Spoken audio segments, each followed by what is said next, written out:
Native Sons of the Golden West have been making historical, educational, civic, and military dedications throughout the state of California since its inception in 1875.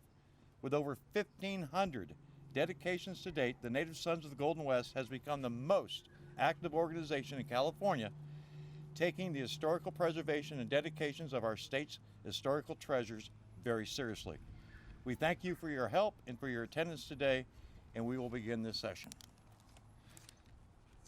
This extraordinary session of the 146th Grand Parlor of the Native Sons of the Golden West is now assembled, that we may fittingly open our labors. The worthy Junior Past Grand President will offer prayer.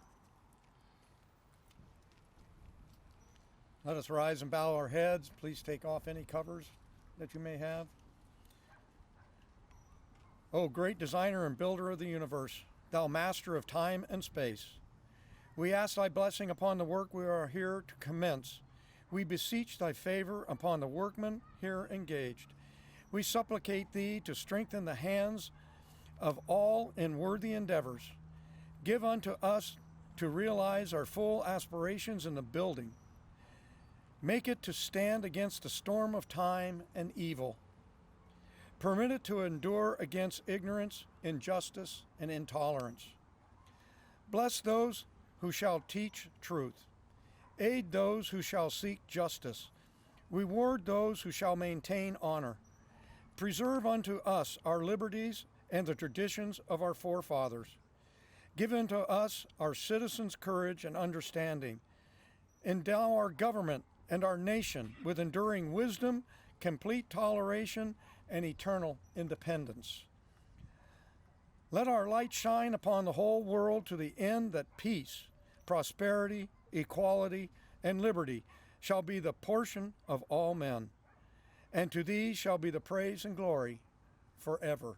Amen. Amen. Please remain standing as the worthy Grand Marshal will lead us in the salute to the flag of the United States of America. Military veterans may render a salute. All others, please remove your covers, cover your heart, and repeat after me. I pledge allegiance to the flag of the United States of America and to the republic for which it stands, one nation, under God, indivisible, with liberty and justice for all. By the virtue of my office, I now proclaim the 146th Grand Parlor of the Native Sons of the Golden West convened in extraordinary session for the purpose of dedicating the Utica Mansion. Worthy Grand First Vice President, whence came these sands and gravel, and what do they signify?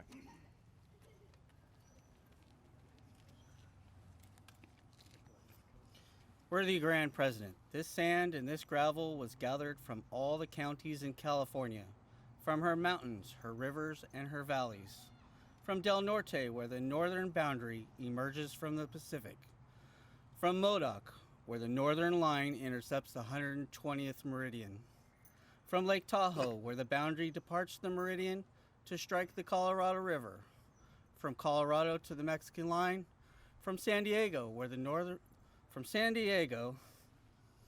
where the southern boundary meets the waters of the Ocean of Peace. It typifies the natural greatness and resources of California, untouched by the arts of man. It's her essence of her being, the foundation were laid by the Creator upon which our fathers have built this great state.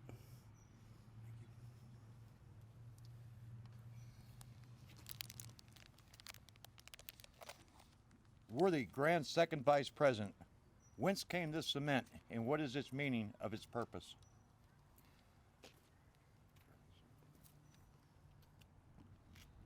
Worthy Grand President, this cement comes from all the mills in California, from Riverside, from Colton, from San Juan, from Santa Cruz, from San Andreas, from Redwood City, from Permanente, from all the places within our state where the skill of man transforms the natural rock into a needed element of construction. It typifies the industry and the efforts of mankind.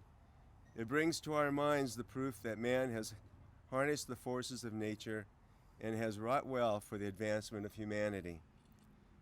As it is a necessary element of construction, it symbolizes the truth that the reason and energy of man is necessary to bind together the elements of society, that a perfect state may exist. Worthy Grand Third Vice President, whence came this water and what does it tell us? Worthy Grand President, this water is brought from the site of each of the missions of California, from San Diego, founded in 1769, to Sonoma, founded in 1823. It speaks to us of the saintly Juniper Serra, of the intrepid Anza, of the patient Lusuan, of the gallant Portala, of the devoted Duran. It tells us of the discoverer Cabrillo, the explorer Vizcaíno, of the soldier Galvez. It brings to our minds that still more important era when the sons of Colombia established respect for law and right without the power of force, and builded here by the strength of their own will a great state. It calls to memory all the beauties of the traditions of the past.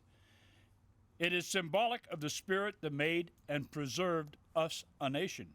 It typifies the reverence that we feel for established government, for law, and for justice. It is here as a symbol of patriotism and loyalty. It admonishes us that the resources of nature and the energy of man cannot accomplish lasting results unless mingled with the lessons and traditions of the past.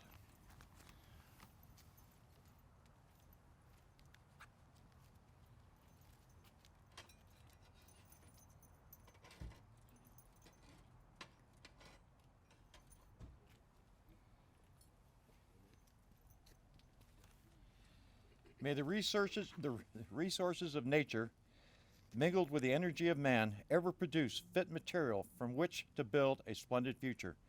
May the traditions and lessons of the past keep us true to our duty. May the example of our forefathers hold fast to our destined work.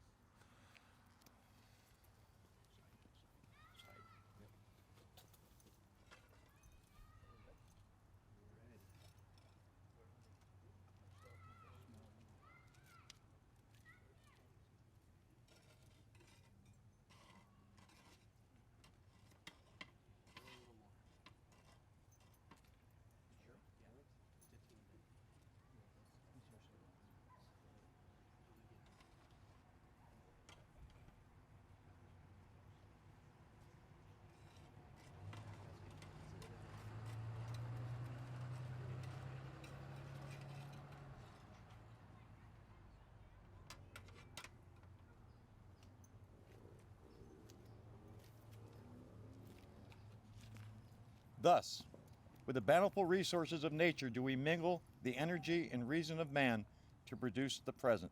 The present is like unto this mortar, which may we mold and shape at our will. If we have made it according to the teachings of the past, it will harden into history that will glorify us. But errors on our part will forever show in the hardened mass. The present is ours, but the present will soon be the past. We shall pass on to history. Let our work be worthily done, to the end that all characteristics will be good of good history.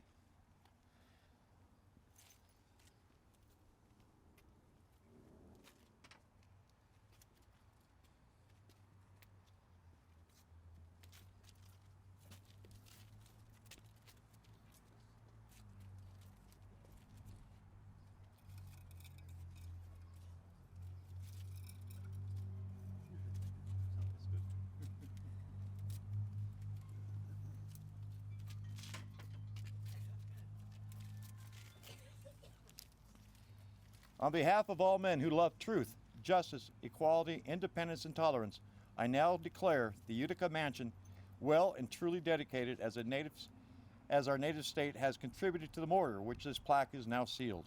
So may the hearts of all men cherish and defend liberty and justice. May law ever prevail, may loyalty ever move the sons of California to preserve the spirit of 49, and may California ever prosper as the home of free-born, tolerant Americans. The Junior Past Grand President will now ask the favor of heaven upon our work. Please remove your covers again.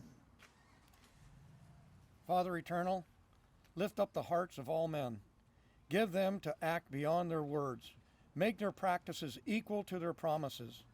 Extend thy divine protection to the work of this day. Cause this building to be a beacon of light and hope to all the inhabitants hereabout. Endow all who shall labor therein with truth and wisdom. Bless all those who shall labor for the advancement of our country and its people. Preserve unto us the inheritance of our fathers. Give unto our children greater light than was given unto us, and eternal rest grant unto all who shall fall in the battle of life. Amen.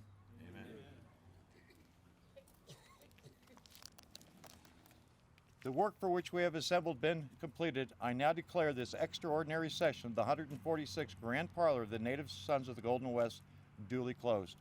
At this time, I would like the Grand Marshal to read the text of the plaque, please.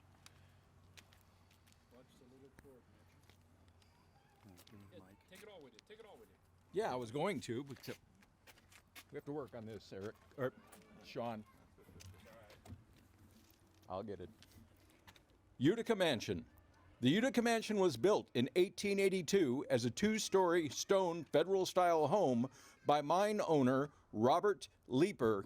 In 1884, the mine was purchased by Charles D. Lane, under whose ownership the newly formed Utica Mining Company was developed on a major scale.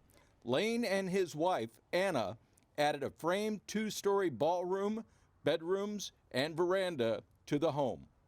In 1895, Lane left to pursue a mining investment in Alaska.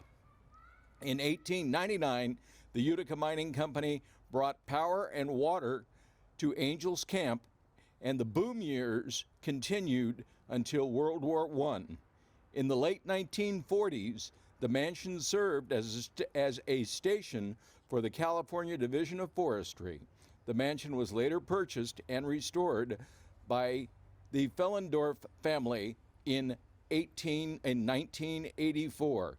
Dedicated this day, March 25, 2023, by the Native Sons of the Golden West, Jeffrey A. Schmidt, Grand President, and Chispa Parlor 139, Bruce Ross, President.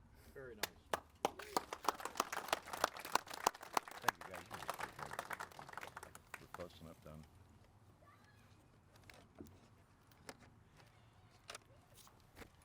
Not only is this a beautiful place from the outside, but did you check out this frog?